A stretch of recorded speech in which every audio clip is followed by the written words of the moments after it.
With Alert Day coverage now, this is Wave News. Good morning. The Alert Day continues this morning. It is extremely cold out there this morning. Here's a live look from our storm tracker on Dixie Highway near Hill Street. Doesn't look too bad on this road, but again, it's really those side roads that can make your travel difficult today. And good morning. Thanks for joining us for Wave Extra. And if you're leaving your house this morning, it's that cold air. It's just not going to punch you. I think it's going to slap you. It's just going to take a lot out of you. Yeah. Listen, either way, it's incredibly disrespectful. We don't need to be this cold, but here we are. Here we are this morning. Disrespectful. I think it's quite rude because we have the extreme cold warning in place across the region to start off the day. It goes all the way until 11 a.m. for every single one of us. It is 5 degrees right now in Madison, 9 into Litchfield, 11 at the airport in Louisville. So we are starting to warm up with that southerly wind, but with the wind picking up, we are dealing with those sub-zero wind chills. Hence the disrespect, feeling like more like 7 below for those of you in Madison, seeing a wind chill of 3 below in Hardinsburg and feeling more like 4 degrees below zero in Louisville at the airport right now. So as you are heading out today, hopefully you do not get stuck, but make sure you are helping out the family and friends and whoever you see. Be a good neighbor if you see somebody who needs help, by the way. And as we get into the afternoon, we are going to be watching temperatures returning to the 20s, feeling though like the single digits and teens because we're going to keep those gusty winds in our forecast with the extra clouds overhead for the second half of the day. Some flurries will be flying here and there. And this is not our only light snow chance as we head into the second half of this week. I'll break those down, plus talk about when we'll finally see some warmer weather in my full forecast. Yeah, warmer. Not hot. Okay, not hot. Thank you. Louisville Mayor Craig Greenberg says the city is ready to keep people safe from these harsh temperatures, and that includes opening some day warming shelters. The Homeless Engagement and Assessment Response Team is able to connect people with necessary resources, and that includes transportation to those shelters. Wave News reporter Rob Wells has been talking to organizers at one of those warming shelters. This is the Neighborhood Place. It's one of 8 warming centers all around the metro that are going to be operating from 9 a.m. to 4 p.m. Basically a no judgment zone to get off the street and out of the elements. It's so critical, especially as we deal with this wrath of winter weather. Cassandra Miller is with us now. Why is it so important this time of year to have this resource available for everybody? We don't need anybody freezing and dying on the streets. It's completely unnecessary. These are compassionate places, neighborhood place sites are, for people to come in to warm up. While they're here, they can get access to some good social services that we have. We do want to stress this is a day warming center only. It is not somewhere I'm going to sleep overnight. That's correct. Okay. And let's face it, we said this is for young, old, everybody in between who wants to come here to get off the street. But in fact, some people, their path here may be because the heat's been turned off at their home, at their apartment. Talk to me about the resources that are available to tackle that topic. So right now we are in our crisis component of LIHEAP. And so this is a program for people who are in need of LG&E assistance. They do have to be in crisis, and the crisis is defined as being either in threat of disconnection or actually disconnected. This is an income eligible program. And so what that means for a family of 4, for example, is income has to be a little less than $4,000. For a household of 1, the income needs to be less than $2,000. And what we do is we apply a subsidy towards the utility service to either keep it on, help get it reconnected, or to just kind of help pay down the bill. That's wonderful. So you have folks that are here, you have resources available, counselors, folks that can get them connected with the services that they might need to help them out. Yes. So if people come in for the warming the center, we will serve those people. They can come in, they can get warm, they can recharge, they can charge their cell phones, all those kinds of things. But while they're here, if there are other needs that the household is having, they can absolutely inquire about those. Wonderful. Excellent. Thank you so much, Cassandra. So again, this is a place for everybody. If you need to get out of the cold weather, this is the place to do it. Now back to you. Thank you, Rob. And the Metro has approved 3 extreme weather shelters. That includes Christ Church Episcopal Cathedral, Grace Emmanuel Church of Christ, and St. John Center. The city has a list, too, of warming centers. You can find the closest one by going to LouisvilleKY.gov. The winter storm is now responsible for at least 30 reported deaths around the country. That includes a confirmed one in Kentucky. Governor Andy Beshear says a 72-year-old woman from Whitley County died from hypothermia. The governor also has this warning about the dangerous temperatures this morning. If you use a generator, move it out. I'm concerned that we are investigating at least one fatality that might be a result of this. I think we've got 3 deaths that we are investigating, and whether or not they were caused by this storm. We don't want any others. Check on your neighbors. Just make sure they're okay. Our state parks have also... 2 other deaths in Kentucky are being investigated to see if they are linked to this weekend's weather. This morning, Governor Beshear will give an update on the weather conditions in Kentucky. That'll be at 9 o'clock. We're learning more about that Whitley County woman who died in the storm. The family of 72-year-old Betty Veach of Williamsburg says she passed away Sunday. Governor Beshear reported she died of hypothermia. Veach's son, Dale Bird, says she died from a head injury. Bird says she suffered from dementia and was found lying near train tracks close to her home. Bird says she slipped on the tracks. And told me there was fracture back here, and showed all the blood around her brain, and started having me make all these decisions. She loved the Lord, and that was the Lord in her shining through to other people. We are waiting for the county coroner to release her exact cause of death. This morning, Mayor Craig Greenberg, the Metro Snow Team, and emergency agencies will give an update on the winter storm in the city. On the roads, many of the streets on the Metro Snow Route have a path for drivers. As we take a live look of the storm tracker right now, it's the side streets, though, in the neighborhood roads where you risk getting stuck this morning. The mayor says the city has used nearly 10,000 tons of salt to try to melt that snow. The mayor's update starts at 10 a.m. and we'll bring you the latest details on Wave News and on wave3.com. Jefferson County Public Schools out again today. It's a traditional snow day, so no online learning. Some districts are keeping kids home through Wednesday, like Meade and Grayson County. JCPS hasn't made a decision on the rest of the week, but we have a full list of closing and delays as they come in. That's over on wave3.com and on the Wave News app. As temperatures drop to sub-zero levels, heating companies have been answering service calls. BJ Heating and Cooling technicians have been making house calls, trying to help customers over the phone if they can. President Barry Nichols says sometimes it's a big project, but other times the fix is as simple as a dirty filter. It will block it and make it overheat. Another thing to watch out for, too, is when you go to the hardware store, wherever you get these, make sure you don't get too thick of a filter, like the MERV too high, because that can stop them up also. Homeowners can also check the exhaust line for the furnace. That'll either come out of the roof or the side of the house. Make sure it's not clogged by ice or snow because that could shut down a furnace. The Defense Health Agency says TRICARE beneficiaries in Kentucky may receive emergency prescription refills now through February 2nd due to severe weather. To get an emergency refill of prescription medications, you can take their prescription bottle to any TRICARE Retail Network pharmacy. If you don't have the bottle or the label is damaged or missing, you can contact the Retail Network pharmacy for assistance. They ask that the pharmacy where the prescription was filled is the one that you visit. A member of the Metro Snow Team is being called a hero after helping a driver who was experiencing a medical emergency. Zach Lewis has been a Metro Snow Truck driver for 3 years. On Saturday during the snowstorm, Lewis said a car stopped in front of him. He went to check on the driver and saw the driver was unconscious. Lewis then knocked on the car window and told his dispatcher to call EMS, and he blocked traffic to prevent a crash. I like to help people. It's public service. I get to help, citizens of Louisville. I have family that live here and try to make Louisville a better place. Lewis called his route dispatcher, Clarissa Lamar, who reported the driver to Metro EMS.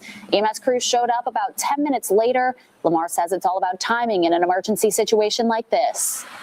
You never know with a medical emergency what it is. You don't know if it's a heart attack, if it's a seizure, if it's just someone fainted. You never know. So it's very important to act fast. I've been CPR certified for over 22 years. So with that being said, I know to act fast and get it going. A cause of the driver's medical emergency has not been released, and Lamar and Lewis say they've not been given an update on that driver, but quick thinking there. All right, it's 7:09 right now, and some high school football players aren't just tough on the field. Find out what they're doing to help people right now and making a difference in Bullitt County.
Some Bullitt County high schoolers didn't let the snow day stop them from helping others. They layered up, grabbed a shovel, and went to work clearing driveways. The seniors are football players for Bullitt East High School. They've been doing this every winter since freshman year. The community even donated shovels to help them do their work.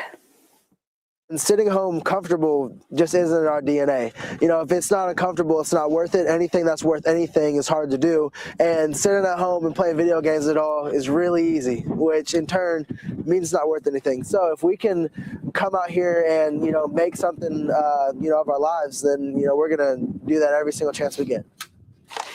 And people do pay them, accepting whatever they can give.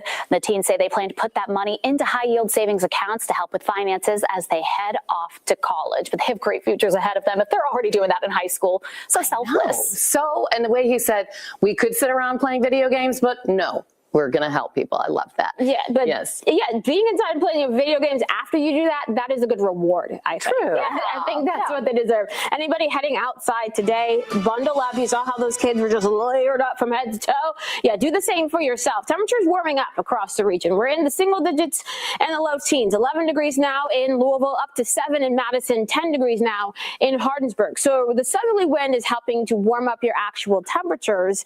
But with the fact that the wind gusts are a little bit stronger, that's actually helping to lower your wind chill. So it's helping and hurting at the same time. We feel more like 8 degrees below zero in Jasper, feels like 7 below in Madison, feeling like 4 below in Louisville, and feeling more like 9 degrees below zero into E-Town right now. But here's a really cool shot. This is in Starlight, Indiana, on our SkyTrack camera there. You can see the first bits of the sunlight. You can certainly see the wind moving those trees around in the camera a little bit, but the crisp, clear skies overhead to start off the day, clearly match what we're seeing as well on the satellite and radar. Now we have a couple of fronts nearby, and these will move through as the day goes along. Already seeing that warm front about to make its way through our area. The cold front off towards our west will push through later on today. And as that cold front moves in for the afternoon, we'll watch your clouds increasing. With the extra clouds, some flurries are possible.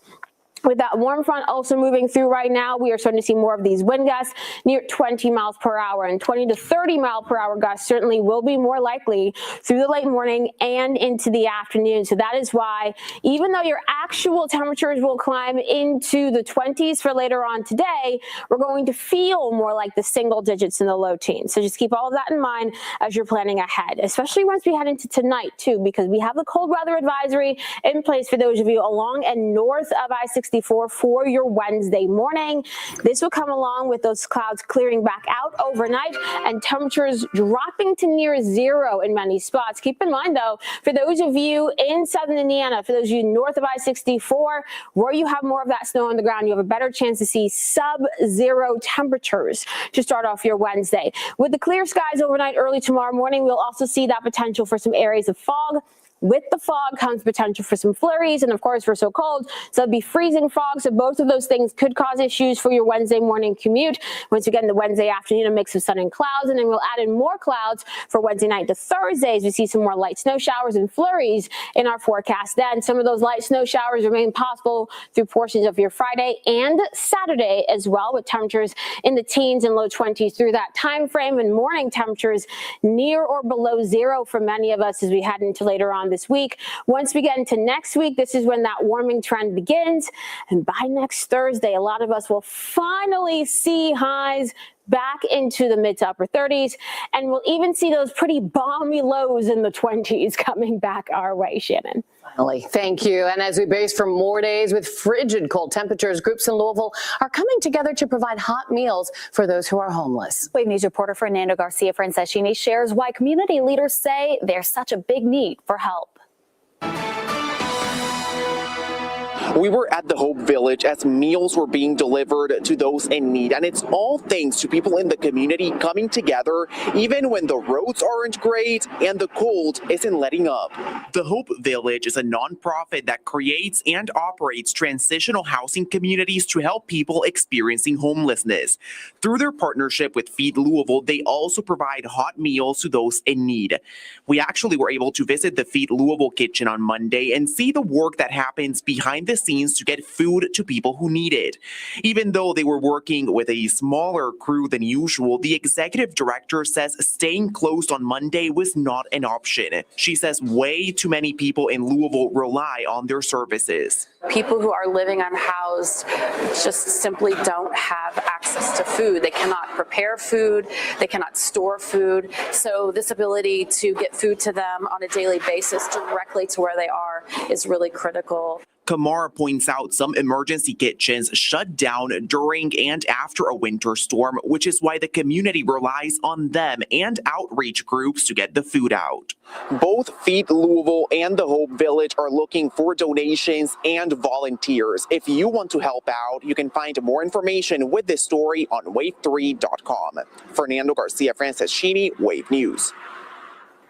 Today, TARC says it will start running more routes as close to their normal schedule as possible. TARC says it will run on regular snow detours today. All other routes will be on a normal schedule. TARC says riders should continue to expect delays as it works to return to service. We spoke with TARC's director about fixing the problems drivers and crews have come across. One of the issues we discovered is that at the end of all of our routes, we have a turnaround place. Whether we go through a neighborhood, we do something to come back. And those areas were not on the plow list. But over the last 24 hours, I've worked with Public Works, and they've got most of those solved for us, and the others they're working on as we speak. And you can find the latest information on TARC routes and all service updates on ridetarc.org. Also happening today, people in Louisville can listen to proposed price increases for TARC fares. TARC is looking at raising rates across the board as they look for more ways to bring in cash. This will be the first rate increase since 2012. There are 3 scheduled meetings this week. Today's meeting will be on Zoom from 2 noon to 1, while Wednesday and Thursday's meetings will be in person. We have details on each meeting available on our website at wave3.com. Right now, a single ride costs $1.75. The proposal would bring the cost of a ride to $2.25. It would also increase the prices of daily, weekly, and monthly passes too. If approved, the new fares would start in March. One of the other major impacts of this storm, all the flight disruptions across the country. Airlines are still trying to get back on track. They had to cancel more than 15,000 flights around the country over the weekend. More than 5,000 flights were canceled on Monday. Let's take a look at some of those flight statuses right now at Muhammad Ali International Airport this morning. So good news, a number I see are on time. However, earlier, a lot of American flights, mostly on American Airlines, seemed to be delayed. So if you are heading out, or canceled. See those American flights at the top. If you are heading out, go to flylouisville.com to check out your flight's status. Today, the new assigned seating policy for Southwest Airlines goes into effect. For their flights, travelers can pick their seats in advance for an extra charge on flights.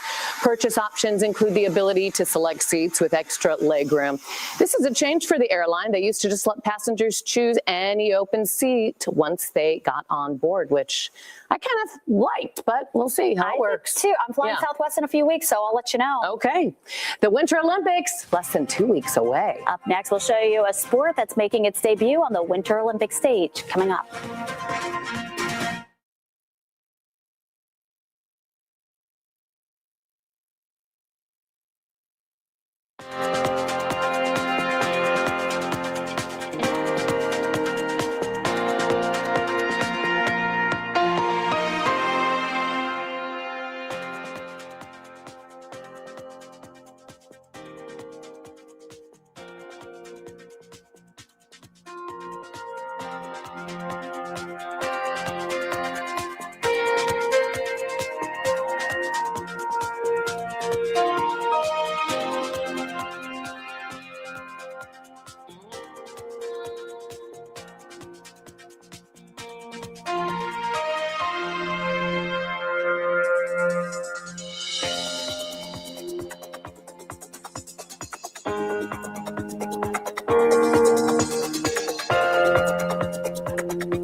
There's that music. We now know all of the athletes who will be competing for Team USA at the 2026 Winter Olympics. The United States Olympic and Paralympic Committee announced all 232 members of the Olympic team. This year's roster could be the largest U.S. Olympic squad ever.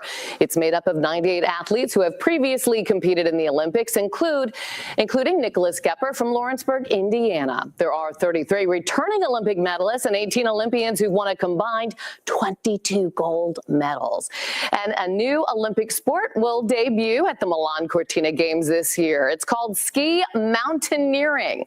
This combines uphill sprinting on boots and on skis and downhill skiing. Although the sport on the global stage is relatively new, it does have roots dating to the late 19th century. Backcountry winter sports have really grown in popularity, and there's research that they saw more people getting into it during the pandemic too. Cameron Smith, who will compete for the U.S. in Ski-Mo, as it's called in Italy next month, explains how it works. A good ski mountaineer has to be versatile because our race happens up the hill. You have to be an aerobic machine to be able to run up the mountain with all this gear attached to you. And you also need to be really precise with your movements to have really fast, efficient transitions. And then you also need to be a skilled, aggressive downhill racer to race back down the mountain. That sounds exhausting. So it is fast, too. Sprint races can last about 3 minutes. Wow, he's got to be in such good shape. The games are going to start February 4th. The opening ceremony is February 6th. That is next Friday. You can watch the action on Wave and NBC. Meanwhile, Olympic gold medalist Shaun White surprised a crowd with some incredible snowboarding tricks, and he did it in Central Park in New York City. How neat is this? This was on Sunday. He even jumped over comedian Shane Gillis. 39-year-old White has been to the Olympics 5 times. He's won 3 gold medals. This is the first Olympics since 2006 that he will not be appearing in. However, you can still watch him on Wave during Olympic coverage. He's going to be a broadcaster and doing some commentary. We'll be right back.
This Wave News Update is sponsored by Oxmoor Auto Group.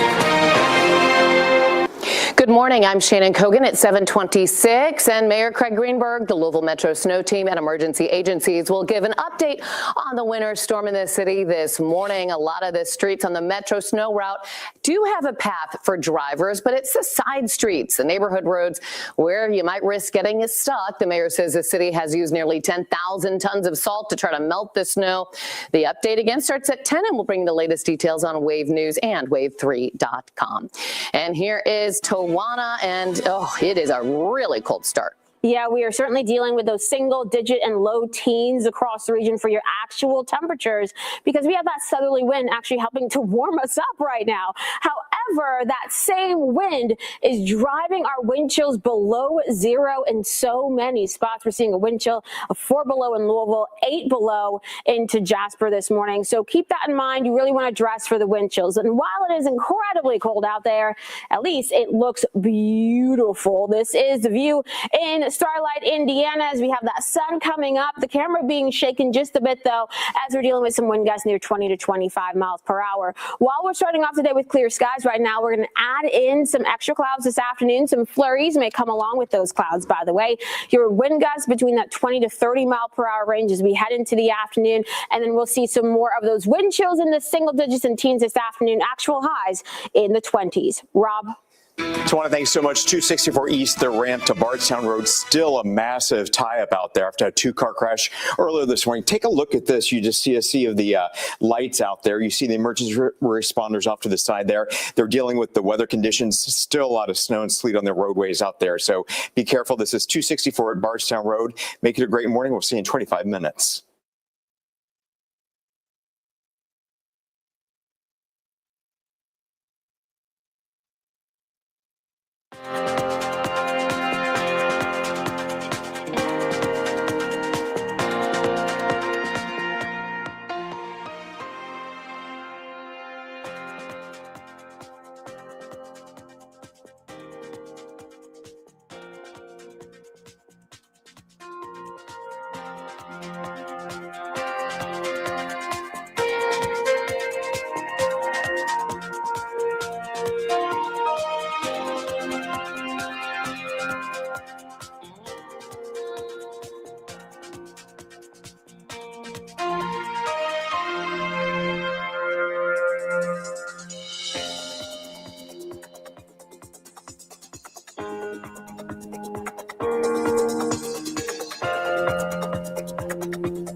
Good morning. Happy Tuesday to you. It feels like it's already been a long week already. Hopefully you're finding a way to stay warm right now because we are dealing with such frigid temperatures outside. We'll have more on the national impact of the storm. But first, starting locally, shelter workers across the metro fear even minutes of exposure without enough layers can be life-threatening. That's why different organizations say they're working to meet the needs of people so no one spends a night outside in the cold. Wave News reporter Julia Richardson visited 2 shelters on both sides of the Ohio River, taking people in when they don't have anywhere else to go. Volunteers at places on both sides of the river have been working overtime to make sure those who don't have a place to go have somewhere to get out of the cold. For those living on the streets, getting out of freezing temperatures could be the difference between life or death. Right now, we're just stressing the need. Please, even if you think you can make it, don't take it for granted. You might go to sleep tonight and not wake up tomorrow. Shane Schlater is the executive director of Exodus Family Ministries in the Shively area. Yeah, we stay busy. He says normally the shelter is only open certain days, but in temperatures like this, it's a different story. They've expanded their coverage area and extended hours. We're taking a lot of calls, so the community have been calling in, hey, we see a person, they look like they're unhoused on the side of the street, they look cold. We'll drive out. For the past couple of days, volunteers have picked people up and taken them in, making sure they get a hot meal and shower, can do their laundry, and have somewhere to warm up. They then make sure they can get to an overnight shelter at the end of the day. And at overnight shelters like Catalyst Rescue Mission, which is Southern Indiana's only emergency shelter, volunteers are working around the clock. We end up getting to the point where we're busting at the seams. We have people laying on cots and pallets on the floor and mats. But it's one of those circumstances where it's every space available. Jim Moon, interim executive director at Catalyst, says he will have over 100 people staying in the building overnight Monday. And his volunteers stay busy during the daytime hours too. What's up, guys? Are we being good, doing good?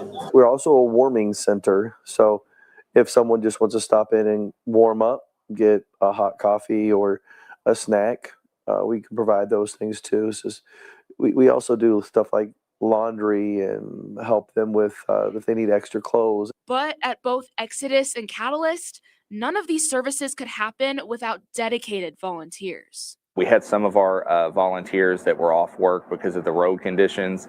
So they came in on their off day and they served all day with us. So they really believe in what we do. They care about the people we serve, and we're just doing our best to step up during this time.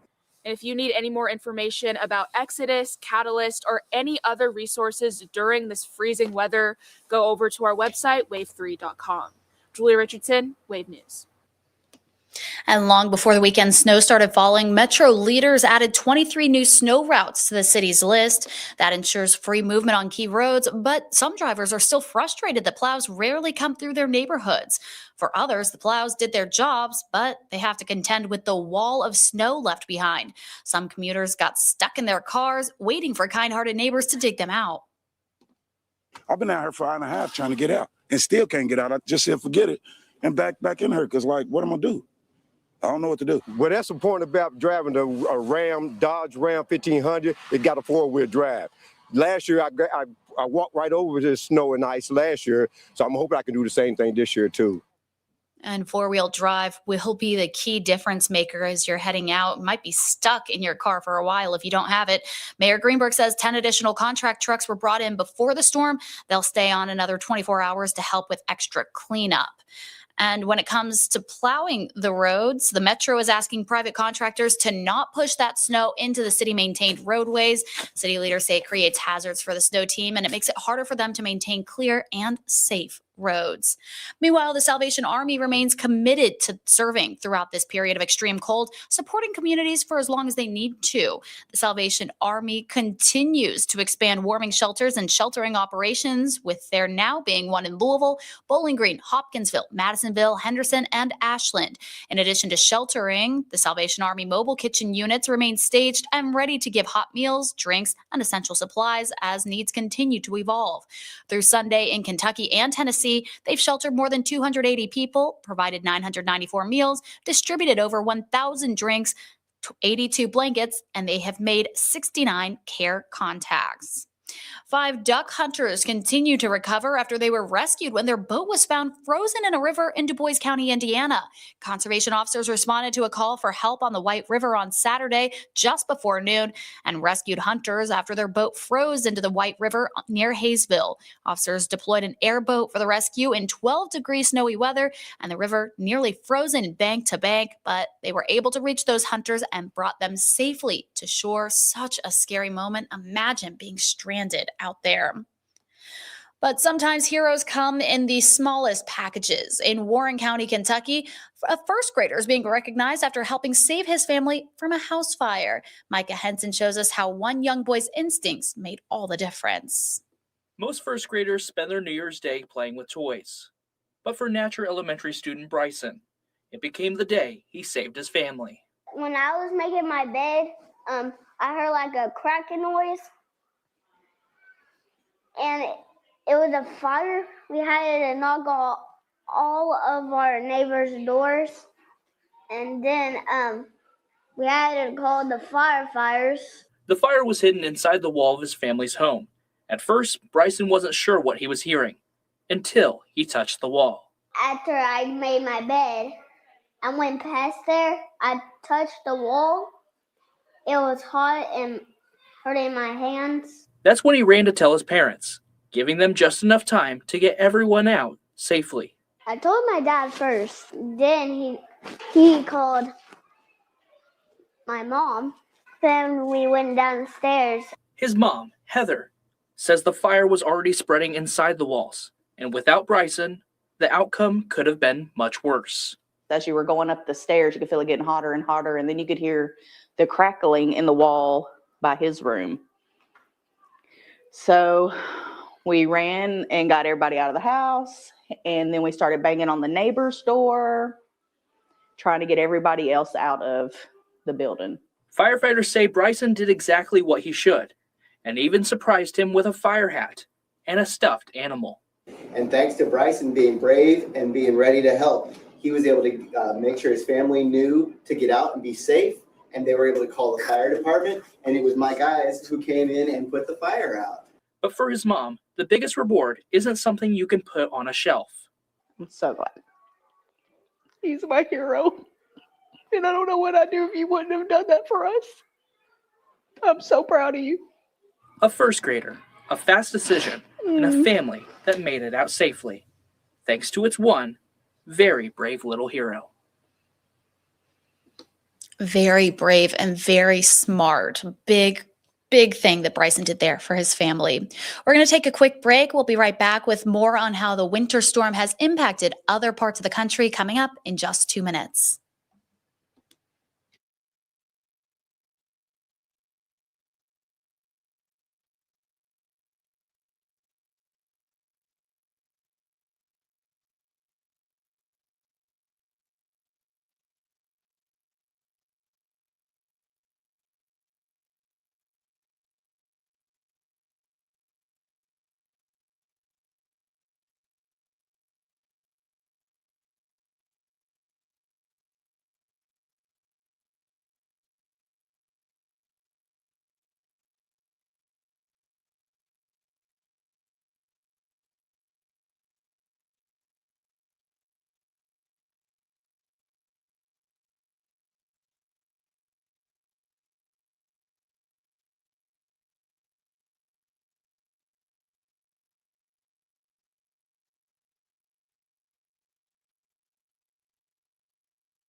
Across the country, at least 15 people have died in this winter storm, including one confirmed death in Kentucky. The governor says they are investigating if 2 other deaths were linked to the winter storm. As this work to recover begins, many dangerous factors remain. Michael Yoshida reports. Amid freezing temperatures, cleanup efforts begin. It's been warming up, and I've been waiting for kind of keeping the exhaust clear and clearing it off, waiting to dig out the sides till I clear off everything on top. Over 200 million people are under cold alerts. The frigid conditions are setting new record daily lows in the plains. More records are expected to be broken in the south, where ice remains a major concern. Much of that ice is still creating significant challenges for emergency personnel and for the Department of Transportation. At its peak, this weekend storm knocked out power to more than 1 million customers. This is going to be a historic event. The head of Nashville Electric Service says they are not out of the woods yet. We'll continue to make progress, but this event is still a weather event ongoing. The trees are still continuing to fall, which is causing issues with restoration and with more outages. Several major school districts closed or turned to virtual learning on Monday due to the storm, and some will remain closed Tuesday. In Washington, D.C., the storm led to the closure of all federal offices Monday and Tuesday and forced the U.S. Senate to delay a vote as a potential government shutdown looms. Still, some locals are taking advantage of a rare phenomenon, ice skating on the iconic reflecting pool. Probably once every, 10 years that this happens in D.C., where it's cold enough for long enough for the ice to be frozen. So. And a reminder, please be careful if you're going on any ice and Yeah, sometimes it might not be as thick as it looks. A federal appeals court refused to reinstate a judge's order to put guardrails on how federal agents can operate around peaceful protesters in Minnesota. The ruling is a victory for the Trump administration amid an aggressive immigration crackdown in Minneapolis. The panel ruled a federal judge in Minneapolis overstepped when she issued a sweeping preliminary injunction this month. The injunction said federal agents in Operation Metro Surge were not allowed to arrest peaceful protesters or stop people in their cars without cause, among other things. Homeland Security Secretary Kristi Noem will soon be headed to Capitol Hill as lawmakers brace for tough questions about federal immigration enforcement. Secretary Noem is set to testify before the Senate Judiciary Committee on March 3rd, following weeks of negotiations with committee leadership for her appearance. Originally scheduled as part of routine oversight of the Department of Homeland Security, lawmakers now expect questions to focus heavily on immigration enforcement tactics after the two recent fatal shootings involving federal agents in Minneapolis. A growing number of Republicans on Capitol Hill are pressing for a deeper investigation into federal immigration tactics in Minnesota. Kentucky Senator Rand Paul and the head of the Senate Homeland Security Committee say they want to hear the testimony from leaders at Immigration and Customs Enforcement, Customs and Border Protection, and U.S. Citizenship and Immigration Services. It comes after a U.S. Border Patrol agent shot and killed Alex Preddy over the weekend. Preddy was a U.S. citizen and ICU nurse at a VA hospital. Homeland Security Secretary Kristi Noem claims Preddy approached immigration officers with a gun before being shot, but video from the scene shows Preddy holding a phone, but he is never seen holding a handgun. Police say he was licensed to carry. In a social media post, President Donald Trump says he's talked with Minnesota Governor Tim Walz. The president called it a good call and says Governor Walz will welcome border czar Tom Homan to the state. President Donald Trump is pushing for a 10% cap on credit card rates. It's his latest attempt to address affordability concerns. While Americans who are suffering from record high credit card debt may welcome the interest rate deduction, the banking industry is against it. Maribel Gonzalez breaks down who could be impacted most by the president's latest proposal. I'm asking Congress to cap credit card interest rates at 10% for 1 year. In an effort to boost affordability, the president is urging big cuts to credit card interest rates. One of the biggest barriers to saving for a down payment has been surging credit card debt. Right now, American households are facing the most credit card debt on record, going back to 1999. According to data from the Federal Reserve Bank of New York, outstanding credit card balances hit more than $1.2 trillion in the third quarter of 2025. The big benefit for anybody who has credit card debt is you'll just simply spend a lot less. Yet the banking industry says the president's proposal would make things worse. It would be an economic disaster. It would remove credit from 80% of Americans. Some financial experts agree. Banks might really pull back access to credit, especially for consumers with lower credit scores. They do not want to take on the risk. And with fewer people being approved. When consumers lose access to credit, which is anticipated if this rate cut goes in, they often reduce their spending on essentials like healthcare, education, food, and are more likely to fall behind on bills.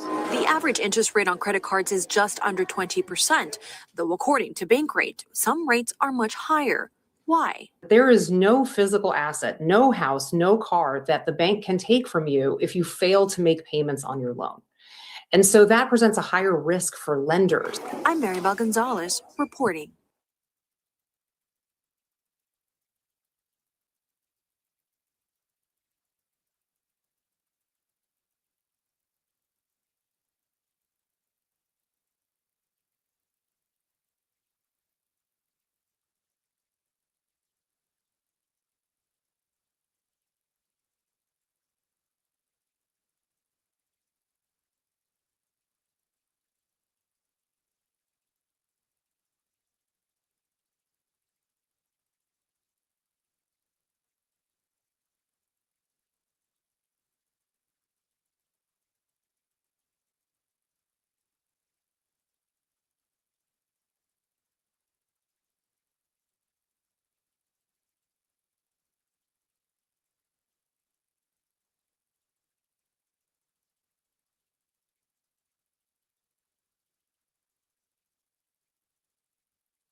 Well, I have to admit, I stayed up a little bit late watching this game last night, and I wish I hadn't. The U of L men's basketball team back in action, looking for revenge against the fourth-ranked Duke Blue Devils after they beat them at the KFC Yum Center earlier this season. This one didn't go the way the Cards were hoping from the jump. U of L first lead came from Orion Conwell 3 with 4.5 minutes left in the first half. That lead only lasted for a total of 36 seconds. Duke would extend the half on a 9-0 run, extending their lead to 10 going into the break. That's as close as this one ever got in the second half. Duke would go on cruise control to end this one, winning by a final score of 83-52. Head coach Pat Kelsey saying after the game, quote, "We got our butt kicked." Yeah, that's putting it lightly there. But U of L fans were also treated to the release of the full 2026 football schedule. So listen up. The Louisville Cardinals will open the fourth season under head coach Jeff Braun with a neutral site game versus Ole Miss on either September 5th or 6th at Nissan Stadium in Nashville. Won't be too far for Cards fans to travel to. 3 straight home games follow that one against Villanova, opening ACC play against SMU, then Wake Forest. The first road game of the season comes against NC State on October 3rd, followed by the fourth home game of the season against Florida State. A trip to New York to take on Syracuse after that. The Cards will have their bye week on Saturday, October 24th. Stanford comes to the 502 on Halloween, followed by a Friday or Saturday night game against Georgia Tech in Atlanta. They'll be on the road at North Carolina on November 14th to take on Hall of Fame coach Bill Belichick and their brand new offensive coordinator, Bobby Petrino. What an interesting reunion there. The season ends with a home game on November 21st against Pittsburgh, all to set up a game that eventually everyone will mark on their calendars. That'll be Saturday, November 28th, and that game will be at Kentucky. But going back to the hardwood, the UK men's basketball team will be in action tonight, looking to extend its winning streak to 6 straight conference wins. They're taking on the Vanderbilt Commodores in Nashville tonight. Kentucky has won its last 4 games by single-digit margins. The first game, they have won first time they've won 4 consecutive games by single digits since February of 2020. The 9-point win against Ole Miss on Saturday moved Kentucky to 5-2 in SEC play, putting them at a tie for second in the conference standings. Vanderbilt got off to a red-hot start this season, winning its first 16 games. However, they just snapped a 3-game losing streak on Saturday. Tonight will be a late one for Big Blue Nation. Tip-offs up for 9 o'clock on ESPN. That's all the time we have here for Sunrise Extra. Thank you for joining us here. So please stay warm and do whatever you can. Help out those neighbors too, and all the pets out there. So many people need help right now because of this cold weather, and our storm tracking team will stay on top of all of that. So download the Wave Weather app and you can get updates on how cold it's going to get, how many layers you're going to need to add as you're heading out the door, and be safe out there on the roads as well. Have a great day.